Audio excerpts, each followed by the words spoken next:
जय हिंद मेरे डियर साथी, मैं आपका साथी विकास और आज हम देखने वाले हैं डी फार्मा फर्स्ट ईयर का एक प्यारा सा सब्जेक्ट जिसे फार्मास्यूटिकल केमिस्ट्री कहते हैं। फार्मास्यूटिकल केमिस्ट्री में चैप्टर नंबर 3 पर हम पहुंच चुके हैं। चैप्टर नंबर 2 पे हमने 1-2 लेक्चर कंसीडर कर दिया था, उसका अभी थोड़ा बहुत बाकी है लिखने का, ठीक नोट, मतलब उसमें जो टाइट्रेशन स्टार्ट किया गया था उसमें 2 या 3 बाकी है, उसे जल्द ही कंप्लीट करा दिया जाएगा। और सेशन को आगे जारी रखने के लिए छोटा छोटा टॉपिक है। चैप्टर नंबर 3 में हम पहुंच चुके हैं, ठीक है। चैप्टर नंबर 3 में यदि अकॉर्डिंग टू सिलेबस देखा जाए तो हमें क्या क्या चीज़ पढ़ना पड़ेगा आपके सामने यहाँ दिखा देते हैं। आपको इतना चीज़ पढ़ना पड़ेगा। इनऑर्गेनिक केमिस्ट्री में जितना भी चीज़ पढ़ना पड़ेगा, चाहे ह्यूमेटेनिक्स पढ़िए, चाहे एंटासिड पढ़िए, चाहे एंटा माइक्रोबियल एजेंट पढ़िए, चाहे डेंटल प्रोडक्ट पढ़िए, चाहे मेडिसिनल गैस पढ़िए, इन सब का आपको मेनली देखा जाए क्या क्या चीज़ पढ़ना पड़ेगा। फार्मास्यूटिकल फार्मूलेशन यानी प्रिपरेशन कैसे किया जाता है, उसके बाद मार्केट प्रिपरेशन मतलब मार्केट में वो किस रूप में उपलब्ध है, टैबलेट के रूप में, कैप्सूल के रूप में, सिरप के रूप में, इंजेक्शन के रूप में, सबका आपको बताना पड़ेगा यहाँ से।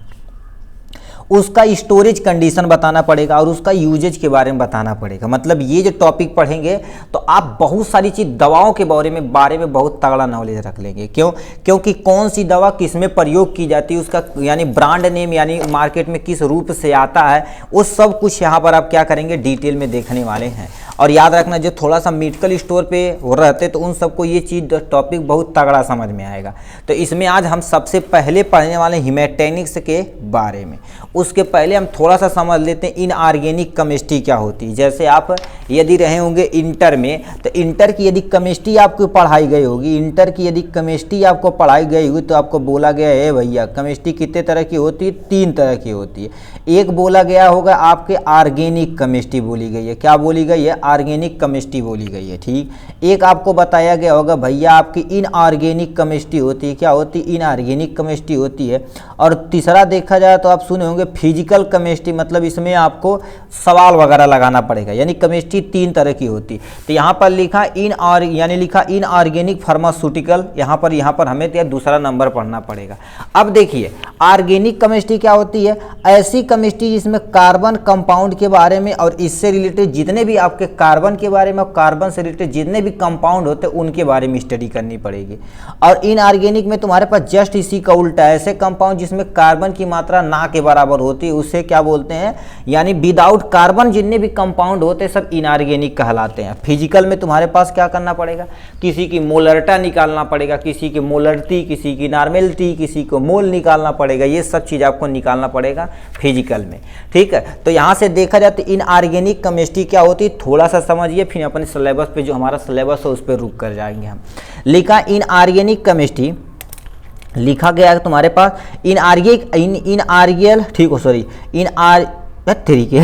Inorganic chemical does not contain the carbon and hydrogen bond between the compound. मतलब क्या होती है, ऐसे कंपाउंड ना उसमें कार्बन बॉन्ड हो ना तो हाइड्रोजन बॉन्ड हो, तो ऐसे कंपाउंड को हम क्या बोलते हैं, इनऑर्गेनिक कंपाउंड बोलते हैं। अब कंपाउंड है तो जाहिर सी बात केमिस्ट्री मॉलिक्यूलर लेवल पे जाके स्टडी करेंगे तो उसी को हम इनऑर्गेनिक फार्मास्यूटिकल केमिस्ट्री बोलते हैं। फार्मास्यूटिकल इसलिए बोली गई है क्योंकि यहाँ पर जितने भी चीज़ पढ़ेंगे आप मेडिसिन के बारे में पढ़ेंगे, क्यों फार्मा वर्ड कहीं भी आए तो समझ लो मेडिसिन से ड्रग्स से रिलेटेड उसका है। अब इसमें क्या होती है, इसमें यानी जितने भी इनऑर्गेनिक होती है वो क्या होती है, it is generally found in the non living things. मतलब ये क्या होती है देखा जाए तो जितने भी नॉन लिविंग थिंग्स होते हैं उसके अंदर ये पाई जाती है। कितना होती है, नॉन लिविंग थिंग्स के अंतर्गत पाई जाती है।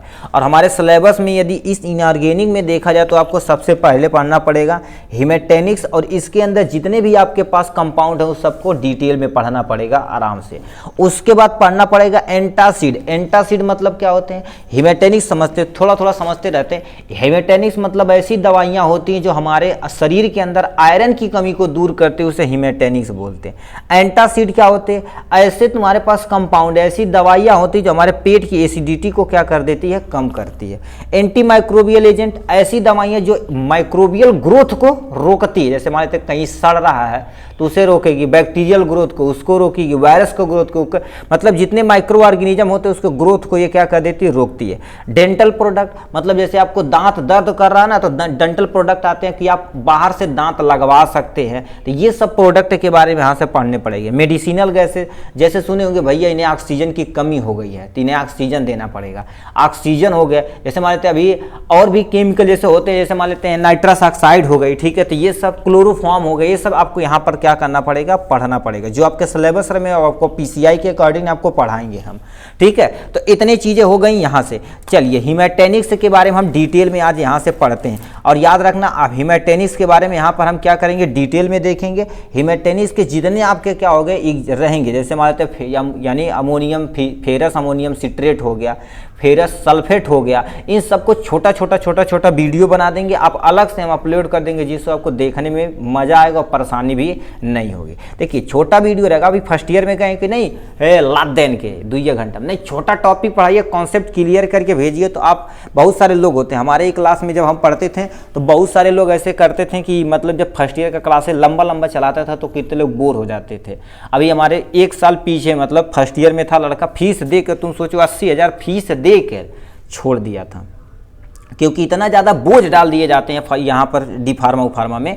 कहेंगे अब पढ़ाई देखा जाए तो 2 महीना की पढ़ाई डी फार्मा, उसके बाद क्लियर हो जाएगा भन्न से, मतलब तुम कोई 2 महीना पढ़ो तो ख़त्म हो जाएगा। मगर ज़िंदगी में कभी भी हार नहीं मानना, ठीक है। नहीं तो उसमें देखिए पहले असाइनमेंट दे देंगे, है बेटा असाइनमेंट लेके आवा, फाइल पूरा करवाइए, उसके बाद जितना पढ़ाइए दिन भर पढ़ाते रह जाइए, मतलब आदमी लड़का का पगला आ जाएगा इससे, ठीक है। तो ऐसा आपको करना नहीं है, ठीक है। धीरे धीरे चीज़ें पढ़ना है, ठीक है। जैसे देखिए आप क्लासेस कर रहे हैं तो अच्छी बात है, नहीं कर रहे हैं तभी कोई टेंशन नहीं है। दिन भर में आप आधा घंटा कैसे निकालिए, किसी भी की चैनल, मतलब जो आपको जो भी चैनल अच्छा लगता है, एक टॉपिक उठाइए, उसे क्लियर करके कहीं रफ ऑफ में नोट कर लीजिए। नोट नहीं करने का मतलब तेजी से कहीं नोट कर लीजिए, कोई टेंशन नहीं, जिससे आपको थोड़ा सा इसमें लगे रहेंगे तो आप एग्जाम में ऐसे बना के थोड़ा सा लिख देंगे, ठीक। तो चलिए हम समझते हैं हीमेटेनिक्स होता क्या है, इसके बारे में। हीमेटेनिक्स होता क्या समझिए, लिखा 2 drugs which are used to treat anaemia are call, तुम्हारे पास हीमेटेनिक्स आती है। अब एनीमिया आएगा, मान लेते तुम्हें आ जाएगा, ठीक है, 1 नंबर में आ जाएगा डिफाइन एनीमिया। एनीमिया की डिफिनेशन लिखने के लिए तो क्या लिखेंगे, मान लेते हैं एनीमिया डिफिनेशन लिखे तो सिंपल सा एक ही बार लिखेंगे, deficiency of iron is known as anaemia होती है। डिफिशियंसी, ठीक है, यहाँ पर क्या होती है, डिफिशियंसी ऑफ आयरन, ठीक। आयरन की कमी को हम क्या बोलते हैं बाबू, एनीमिया। बस इतना ही लाइन लिखेंगे तो 1 नंबर मिल जाएगा, दिखबा नहीं करता। एनीमिया क्या होती है, डिफिशियंसी ऑफ आयरन सब्सटेंस, या आयरन केवल लिख देंगे तो उसे एनीमिया बोलते हैं। मतलब ऐसी दवाइयाँ, ठीक है, अब हीमेटेनिक्स इसे कहते हैं, ऐसी दवाइयाँ जो क्या कर देती है, एनीमिया को ट्रीटमेंट करने के लिए प्रयोग की जाती है, उसे हम हीमेटेनिक्स बोलते हैं, ठीक है। हीमेटेनिक मान लेते हैं, हीमेटेनिक सिंपल से एनीमिया फेनीमिया समझ दो। सिंपल से समझिए आपके शरीर में हीमोग्लोबिन यानी खून की कमी है, जैसे कहते हैं इनके हीमोग्लोबिन कमी है, तो हीमोग्लोबिन कम होने का मतलब आपके शरीर के अंदर हीमोग्लोबिन कम होने का मतलब आपके शरीर के अंदर खून की कमी है, ठीक है। वो भी का आयरन की कमी है, जो क्या कर देता, आरबीसी होता, जो हीमोग्लोबिन रहता हमारे ऑक्सीजन को एक जगह से दूसरी जगह ट्रांसपोर्ट कराने का मदद करता, उसकी कमी है, ठीक है। तो ये हो गया हीमेटेनिक्स की परिभाषा। मान ले तो वो नहीं आएगा, सिंपल सा दूसरा लिख देना, the substance are use to treat deficiency of iron, iron की कमी को सही करने के लिए जिस दवा का प्रयोग किया जाता है उसी को हम क्या बोलते हैं, हीमेटेनिक्स बोलते हैं। ये आपको तो एकदम से क्लियर हो गया, एकदम 150%।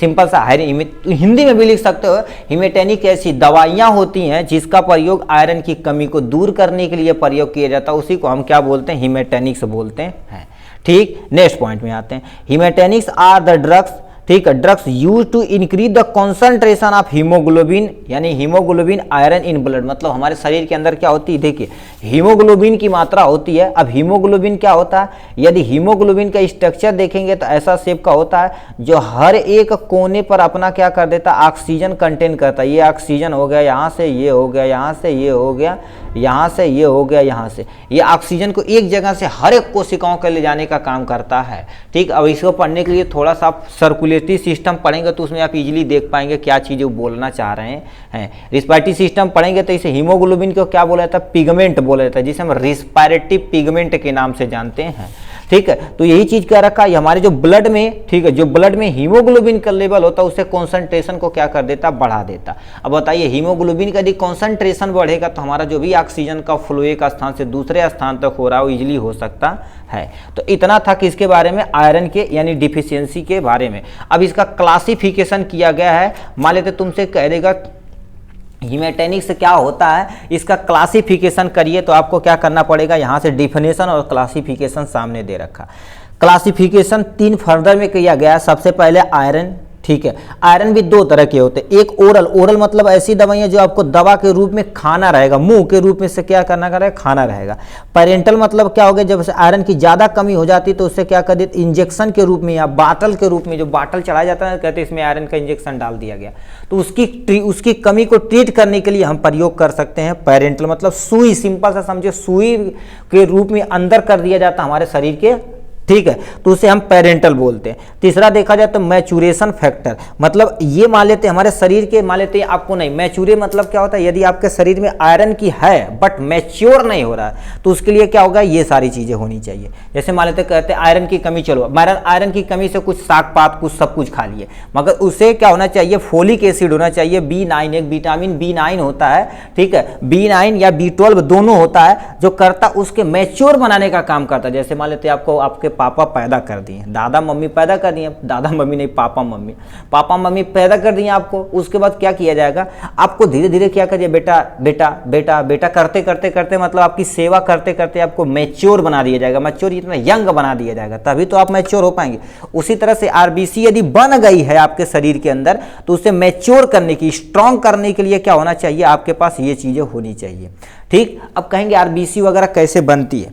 आपके शरीर में एक चीज होता है जिसे हम क्या बोलते हैं, बोन मैरो बोलते हैं। क्या बोलते हैं, बोन मैरो होता है, जो हमारे हड्डियों के खोखले स्थानों में पाया जाता है। और सबसे बड़ी बोन हमारे पास थाई बोन होती है, जिसे हम फीमर बोलते हैं, उसी के अंदर ज्यादा क्या हो जाता है, हमारा बोन मैरो होता है, और ये ब्लड का फॉर्मेशन करता है, ठीक है, ब्लड का फॉर्मेशन करता है।